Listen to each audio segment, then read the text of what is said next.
Jesús de Nazaret, por el Papa Benedicto XVI. Capítulo Getsemaní. En camino hacia el monte de los Olivos. Cantados los himnos, salieron para el monte de los Olivos. Mateo y Marco concluyen con estas palabras su narración de la última cena. La última comida de Jesús, fuera cena pascual o no, es sobre todo un acontecimiento cultural, como lo hemos visto. En su centro está la oración de acción de gracias y de bendición y desemboca al final de nuevo en la oración. Jesús sale con los suyos para orar en la noche, que recuerda aquella noche en la que mataron a los primogénitos de Egipto, e Israel fue salvado por la sangre del Cordero. Éxodo 12. La noche en la que Él debe asumir el destino del Cordero de Dios.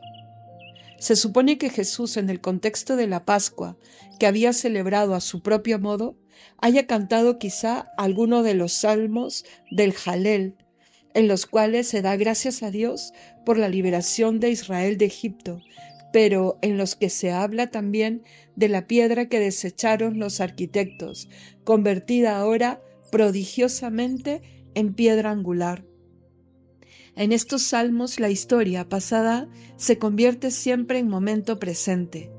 La acción de gracias por la liberación es al mismo tiempo un grito de socorro en medio de las pruebas y las amenazas siempre nuevas, y en las palabras sobre la piedra descartada se hacen presente tanto la oscuridad como la promesa de aquella noche. Jesús recita con sus discípulos los salmos de Israel. Este es un dato fundamental para comprender, por una parte, la figura de Jesús, pero por otra, también los salmos mismos, que en cierto aspecto adquieren en él un nuevo sujeto, un nuevo modo de presencia y a la vez una expansión más allá de Israel hacia la universalidad. Veremos que en esto surge también una nueva visión de la figura de David. En el Salterio canónico se considera a David como el autor principal de los salmos. Aparece así como quien guía e inspira la oración de Israel, quien resume todos sus sufrimientos y esperanzas, los lleva consigo y los transforma en oración. Por eso Israel puede rezar continuamente con él y expresarse en los salmos, de los que siempre recibe también nueva esperanza en cualquier oscuridad. En la iglesia naciente, Jesús fue considerado muy pronto el nuevo, el auténtico David, y por eso, sin rupturas, pero de modo nuevo, los salmos podían ser recitados como una oración en comunión con Jesucristo. Agustín ha explicado perfectamente este modo cristiano de orar con los salmos, un modo desarrollado muy tempranamente, diciendo que en los salmos es siempre Cristo quien habla, a veces como cabeza, a veces como cuerpo. Pero por él, Jesucristo, nosotros somos ahora un único sujeto y podemos, por tanto, junto con él, hablar realmente con Dios. Este proceso de asumir y transponer, que comienza cuando Jesús recita los salmos, caracteriza la unidad de ambos testamentos, tal como Él nos la enseña. Jesús oró en perfecta comunión con Israel y, sin embargo, Él mismo es Israel de un modo nuevo. La antigua Pascua aparece ahora como el anticipo de un gran boceto. La nueva Pascua, sin embargo, es Jesús mismo y la verdadera liberación se realiza ahora mediante su amor que abarca a toda la humanidad.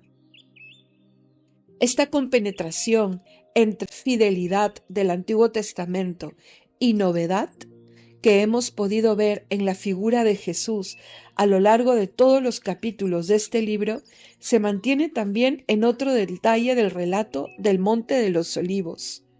En otras noches Jesús se había retirado a Betania.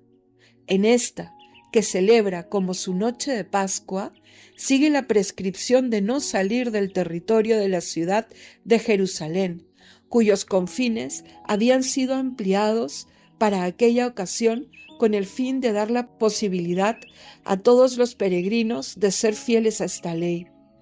Jesús observa la norma y precisamente por eso va conscientemente al encuentro del traidor y de la hora de la pasión. Si en este momento miramos retrospectivamente el camino de Jesús en su conjunto, podemos comprobar también aquí el mismo trenzado entre fidelidad y novedad total. Jesús es observante, celebra con los demás las fiestas judías, ora en el templo, se atiene a Moisés y a los profetas, pero al mismo tiempo todo se hace nuevo. Desde su explicación del sábado, pasando por las prescripciones sobre la pureza ritual y la nueva interpretación del Decálogo en el Sermón de la Montaña, hasta la purificación del templo, que anticipa el fin del templo de piedra y anuncia el nuevo templo, la nueva adoración en espíritu y en verdad. Hemos visto cómo todo esto está en profunda continuidad con la voluntad originaria de Dios, a la vez que supone un cambio decisivo en la historia de las religiones, que se hace realidad en la cruz. Precisamente esta intervención ha contribuido decisivamente a su condena a muerte en la cruz, y justamente así se ha cumplido su profecía, ha comenzado el culto nuevo. Fueron a una finca que llaman Getsemaní y dijo a sus discípulos: «Sentaos aquí mientras voy a orar», dice en el Evangelio de Marcos. A este respecto, Gerard Kroll observa: en los tiempos de Jesús, en este terreno, en la ladera del Monte de los Olivos, había una finca con una almazara en la que se prensaban las aceitunas. Esta daba a la finca el nombre de Getsemaní. Muy cerca de allí había una gran cueva natural que podía ofrecer a Jesús y sus discípulos un alejamiento seguro, aunque no precisamente cómodo para la noche.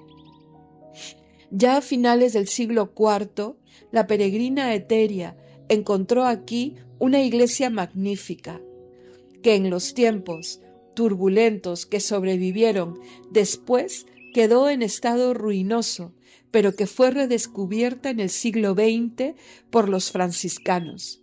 La iglesia actual de la Agonía de Jesús, completada en 1924, abarca de nuevo, además del espacio de la Ecclesia Elegans, la iglesia de la peregrina, la roca sobre la que, según la tradición, oró Jesús.